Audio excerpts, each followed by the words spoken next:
Welcome back to another grammar video. In the last video, we're going to do just a little bit of review, but not much. In the last video, we talked about the definite article, the, and when to use the word the article the. And I'm not going to review because we're on to a new topic. Now we're going to talk about, right down here, if you look, we're going to talk about the indefinite articles. Okay? If the definite article, if you use the word the when both the listener and the speaker know what object or noun you're talking about, okay, then you would use the indefinite article when the noun being discussed is not clear, okay? And don't let that confuse you, because I'm going to give, as always, I'm going to give several examples to help you understand the concept. Okay, so the indefinite article. There's three indefinite articles that we're going to use. A and an. And both these are really the same. You use this one before consonants, and you use this one before vowels. Okay, and they both mean one. Okay, anytime you say a or an, it means one of something. If you have more than one, then you're going to use the plural of this, and the plural, of course, is the word some. Okay, so you can have a car, or you can have some cars. All right, so that's the difference between the singular and then the plural of the indefinite articles. Okay, so it says the indefinite article a and an and some are used in two different situations. And so we're going to learn about the two situations when these indefinite articles are used. Okay.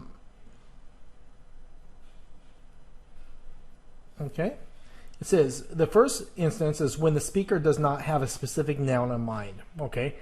That's the first reason we would use the indefinite article a or an or some.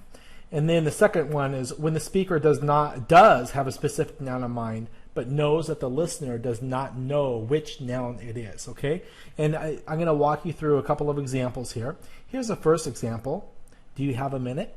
Okay, a minute. All right.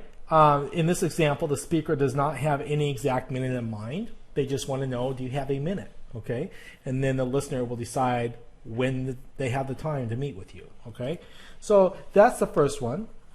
And the second example, and it's probably a little bit more common, is, and here's another example.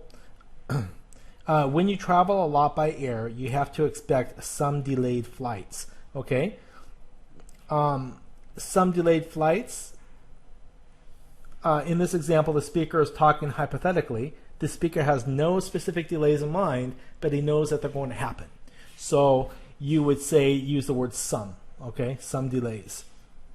It says more often, however, the speaker has something or someone in mind, but knows that the listener does not share the speaker's knowledge. The use of the indefinite article indicates that the speaker does not expect the listener to know which particular thing the speaker is thinking of. Here are some examples, okay? I would like you to come over this evening and meet a friend of mine, okay? In this example, obviously, the speaker knows which friend, okay, but the listener does not know which friend. So the indefinite article a is used because in order to use the word the, both the speaker and the listener have to understand what noun is being talked about and discussed, okay? So because only the speaker knows who his friend is and the listener doesn't, you use the word a friend of mine, okay? It says the use of the indefinite article a signals the listener and the speaker knows that the friend of the speaker is a stranger to the listener. Compare the above sentence with the following. It says, I would like you to come over and meet the friend I was telling you about. In this situation, obviously the speaker knows who his friend is, and also the listener knows who the friend is as well. Okay, so you use the word the. It says the use of the indefinite article establishes that the listener. Okay, we've already talked about that. And here's a plural. It says here's a second example. This time with some used with a plural count noun. Okay, the word some, and it says, I have some questions for you.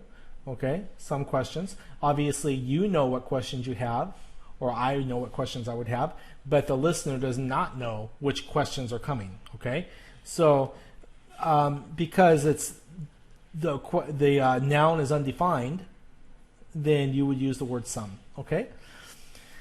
Here's a third example, this time with some used with a singular non-count noun.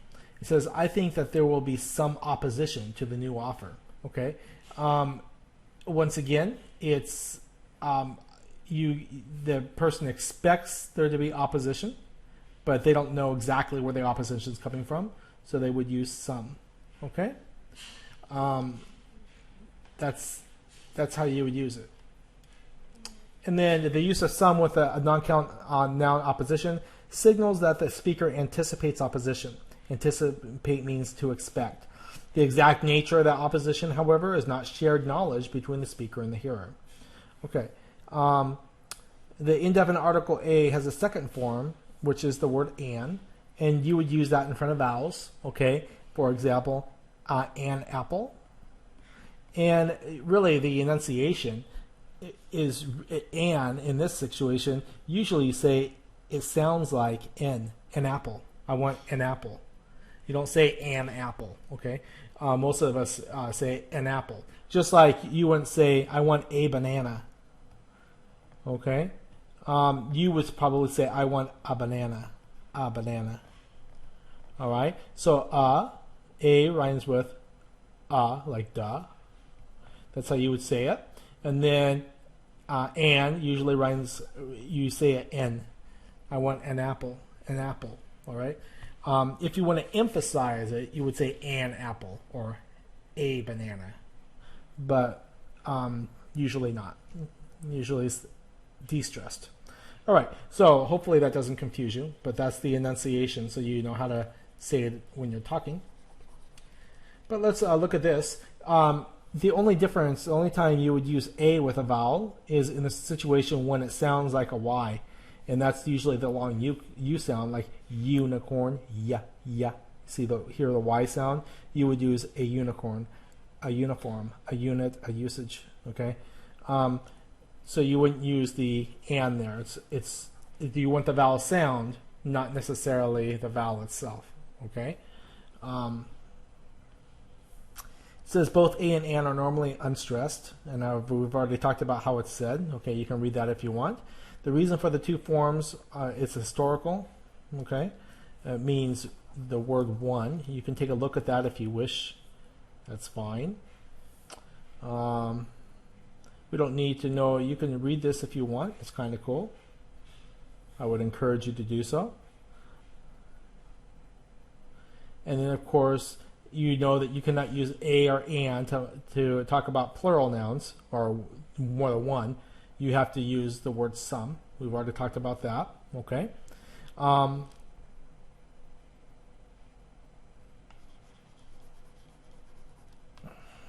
You can read this. I would encourage you to read these sections so you understand a little bit better. This is kind of interesting too. Even if in non-count nouns, you would use that are singular, you would use the word some.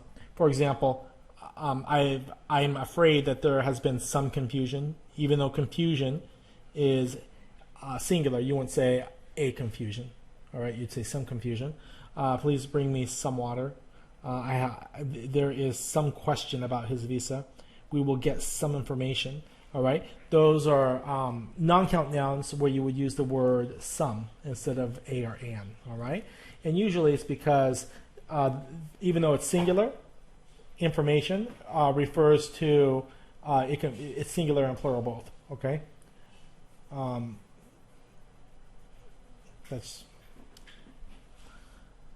take a look at the next one. Okay, so in this exercise 3.6, it says fill in the blanks with the identified articles a, and, or some as appropriate. Would you turn a light on? We need to order some more supplies. So some. My mother is going to the hospital tomorrow for an operation. An operation. Darn, I have a rock. A rock in my shoe. A rock in my shoe. Okay. So, I mean, that's there, and then I'm going to have you complete the rest on your own.